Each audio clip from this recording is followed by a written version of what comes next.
I'm going to do just an overview of Ghislaine Maxwell's chart. Believe it or not, she was born on Christmas, December 25th, 1961, in Maison, Lafayette, France, 3:20 p.m. So, I've done Epstein's chart, so I may just do a synastry between these two. Just first up, she is a Capricorn. Capricorns, she's got a stellium in Capricorn, and frequently they can be quite selfish, not to cap on Capricorns in any way, but they can at times go to excess and be kind of cold, actually, kind of cold. They're not really feeling oriented. So she's got the Sun in Capricorn in the 8th house of Scorpio, conjunct Mercury, planet of communication, in Capricorn, giving her a business sense and having to do with joint assets. She has Venus conjunct Mars in Scorpio, in Sagittarius. That's partnerships. That's the procurement of young girls for Epstein. Absolutely. She would charm them. Her Venus and Mars, she would come off, a socialite and just charm them. And it's in the 7th house of Sagittarius. That's foreign, she's an expat, foreign affairs, and just throw them on some island. But first she would charm them. She was like a pimp, for Epstein. And so she would charm them and bring these children into this dark web of sex trafficking.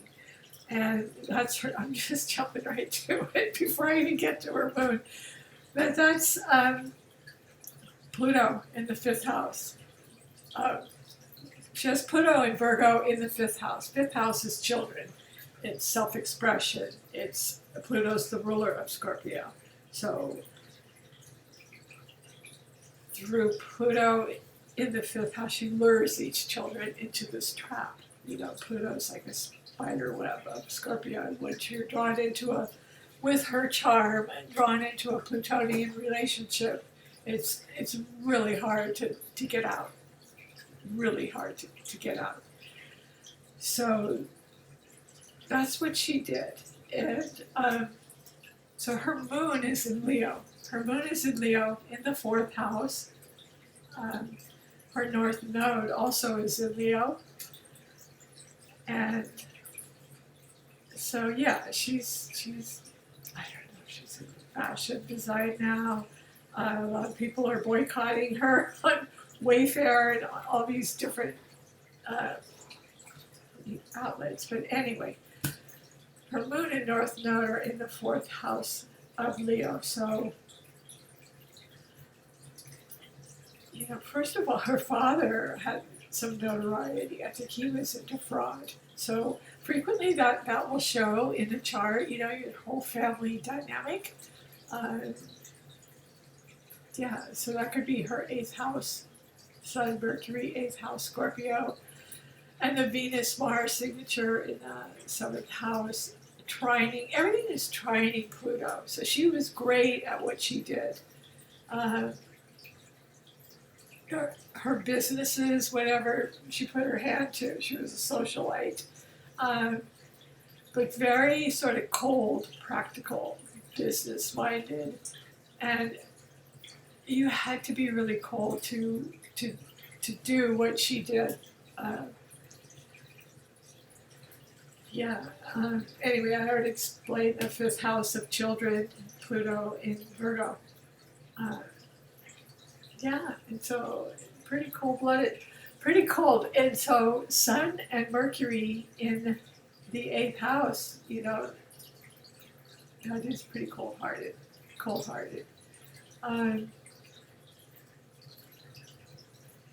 So there it is.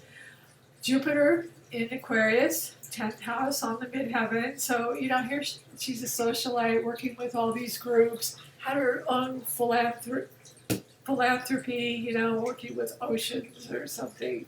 So her front, she looks good, her front. And then she hits you with her Venus, Mars charm, beauty, charm. First house, Gemini. Gemini can be the trickster, she's a con artist, like her father. Gemini ascendant, they can just charm you. Mercury's the ruler of Gemini. So she would use her Mercury and Sun in the 8th house in an underhanded scorpionic way, yet with the calculating, cool coldness of a Capricorn to do her business, Whatever her business was, she had a definite shady side to her. As we all know, she's wanted by the FBI, and I'm sure she will sing, because she's, Gemini ascendant, for one thing. I don't know how good at keeping secrets they are, but she has Neptune in Scorpio in the 6th house of work and health. And it's squaring Jupiter. It's squaring Jupiter in her 10th house in Aquarius. So she knows a lot of people, very high, important people throughout the world, because Aquarius is groups of people. It's a community. And Neptune in Pisces is secrets. So it's squaring Neptune in Scorpio in the 6th house of work and health right now, and it's an intercepted house with Libra. But anyway, Neptune is squaring Jupiter in Aquarius in the 10th house, and it's on her MC. So right now her cards are being called out. Her Gemini trickster cards, and she's being called out by the FBI, and so she's got a lot of secrets she is carrying through the square, through the Neptune and Scorpio. Neptune is fantasy, it's deceit. It can be deceit. So, yeah. The higher octave is inspiration and service and philanthropy. Yeah, but all of that, right now, she's being called out on her sex trafficking, and that's her Neptune deceitfulness. And squaring Jupiter in Aquarius, she's going to call out some very, very important people who have already been named, but it's many more, I'm sure, many more, to save her own ass, because she is a Capricorn. And so is Epstein. So, oh my God, no wonder they got along. No wonder they got on. His ex-girlfriend. So, yeah, as much as it sickens me looking at his chart, I've done several charts on Epstein before he killed himself, but I may just do a synastry just because of their Capricorn connection. They were soulmates and sleaze. Soulmates and sleaze. And yeah, so anyway, everyone knows about her procurement. So that's, again, her Venus Mars. And brought these girls all over the world, probably, promising them beautiful villas. Because her moon in the North Node and Uranus as well are in the 4th house. In the 4th house. Actually, Uranus it's 0 degrees. 0 degrees Virgo, so it's just the first flush of Virgo. And she has Virgo in the 5th house of children, along with Pluto. But, yeah, so the moon in North Node,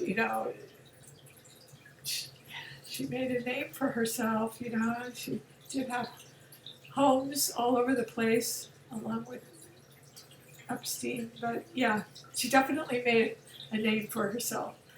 Um, and being a flight risk, yeah, she's definitely most wanted right now. But anyway, I think she's gonna sing. I really do think she's gonna sing because she's gonna give up a lot of names.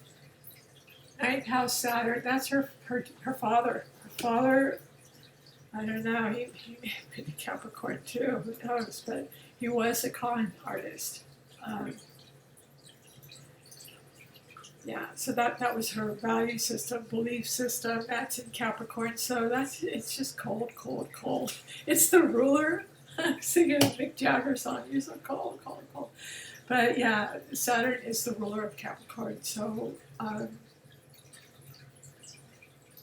she didn't think twice about it. You know, it's all about the money for her. It's all about the money, assets, getting ahead, doing what it takes to get hers.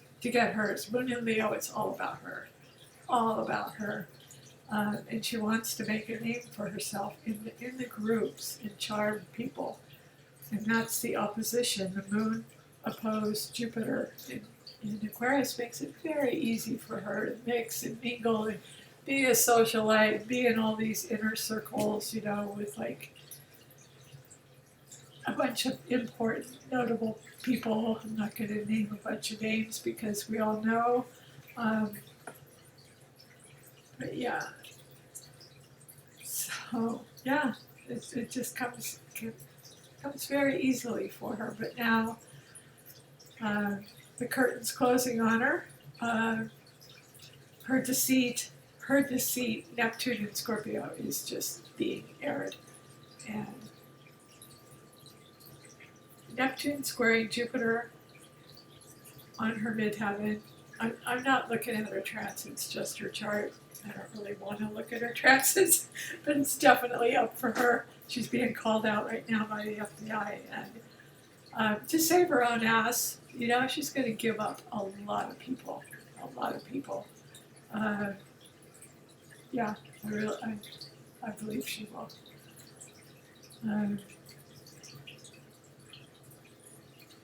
Yeah, so anyway, Neptune is the deception. Seventh house, I talked about her charming, you know, procurement, that she used her charm to deceive. Neptune is also trining, or sextiling rather, Capricorn. So again, she would appear one way, you know, and just the other side of her was totally selfish, and that these girls didn't see. All they saw was her probably Venus and Mars charming them. And the promises, these extravagant promises of, you know, meeting a prince or whatever she told them, you know. Geminis are full of it, you know, they can just really talk and charm and flirt and just tell stories, you know. They can also sometimes con people. Not that all of them do. This is not a blanket statement. I'm just going to break down her elements. Uranus is her twisted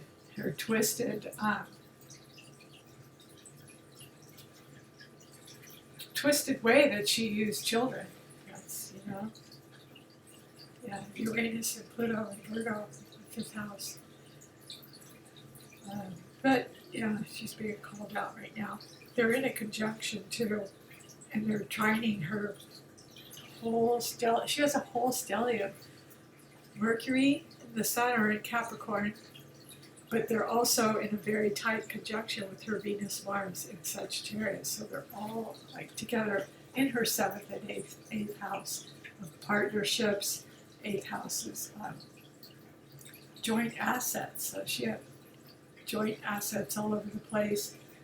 And those are trining her Capricorn is trining Pluto and Virgo. So, portrait of a sex trafficker. Yeah.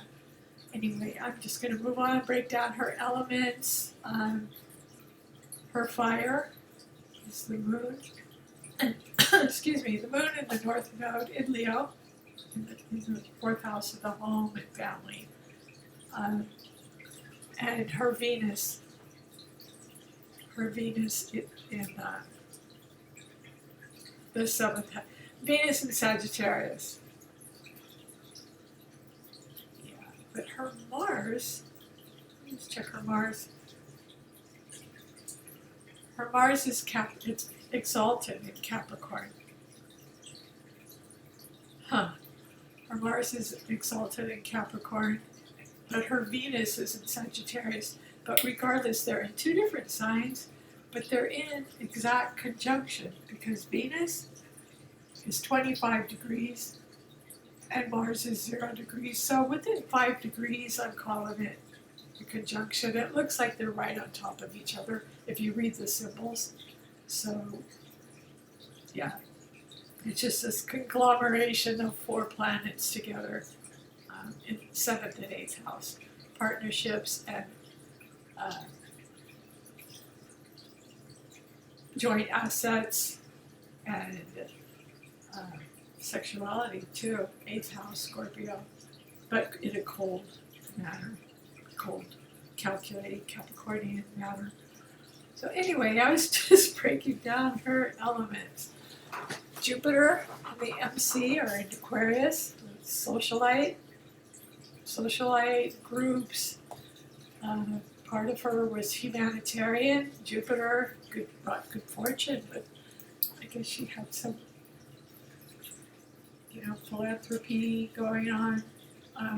Great with groups of people, socialite. And her ascendant is Gemini. So yeah, those are in trine. Her ascendant is trining Jupiter in Aquarius. So yeah, it just made her great with communication, getting in with, she could just pretty much mingle with any group of people. But her earth is just so, I keep saying it's so cold. It just is so cold. And Aquarians can be very detached as well. Although she isn't Aquarian, she does have her MC, her midheaven is in the 10th house in Aquarius. And Jupiter rules her midheaven. So right now she's all over the media, that's for sure. She wanted media attention. She's got it. Yeah. Jupiter just expands and enlarges media attention for her. And it's opposing her moon in Leo. So it's not probably the exact kind of attention she wanted, but that's what she's got. And her North Node too is in Leo. So her Venus is in Sagittarius. So yeah, I was just trying to discern why Venus, it's such a tight conjunction. So Venus is in Sag, but Mars technically is in Capricorn. But because it's late degree, it's a conjunction within 5 degrees. Moving on, Jupiter and the MC is Aquarius, and her ascendant is Gemini. Very, very mutable, changeable, can blend in. The trickster. Geminis can just sort of like charm, and they can charm their way into anything. So she used that also. But her cold, calculating Earth is just very, very self-centered, extremely self-centered, all about money, power, authority. That's not saying all Capricorns are by any means. That's not what I'm saying, but I'm talking about this particular chart, this particular woman. Sun, Mercury, Mars, and Saturn, all in Capricorn. And Uranus and Pluto in Virgo. So, in the 5th house, children, self-expression.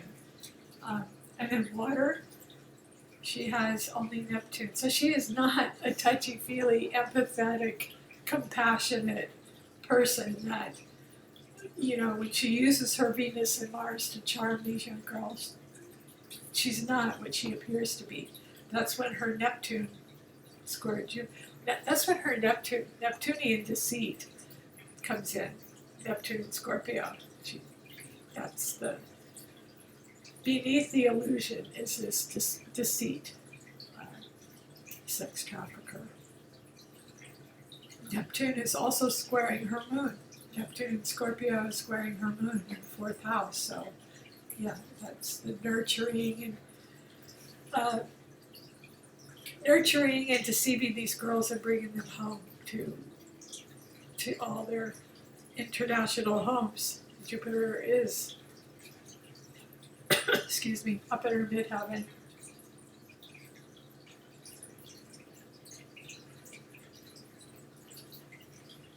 Saturn's in Dominion in Capricorn. So anyway, Uranus and Pluto, I just talked about those in Virgo. So yeah, she's got that calculating, analytical, her head's always going. Not only with the Gemini ascendant, but Capricorns can be very cool and calculating. How can I do this? How can I do that? And especially also with Jupiter in her midheaven, she's very good at what she does, whatever she does. I read on some, it was an astrology page, somebody's page. Anyway, they were bringing up her chart and just saying, she's got these brands all over the place of fashion, like Walmart and I don't know, different places online to buy her stuff, her branding. So her branding would be Jupiter opposed to the Moon and Leo. That's, her branding was very, very important to her. She made money through it, through her connections. But so that's her. And the only water she has is Neptune. Neptune is just calling her out right now. Neptune and Scorpio. Portrait of a sex trafficker. So Neptune currently in her chart, it's squaring Uranus and it's squaring her moon. So, so anyway, that's it. It's just an overview of her chart. I'm not going to get into all her aspects. Actually, I did. She's got so many trines, but to Uranus too. Everything is trining Uranus, and she's got Pluto, a lot of aspects to Pluto, a lot of trines that she used in her deception because they're in the 8th house of Scorpio. So, yeah, she's a lure. She was definitely a lure. Anyway, I hope you enjoyed this. If you do, please like, subscribe, and share. Take care.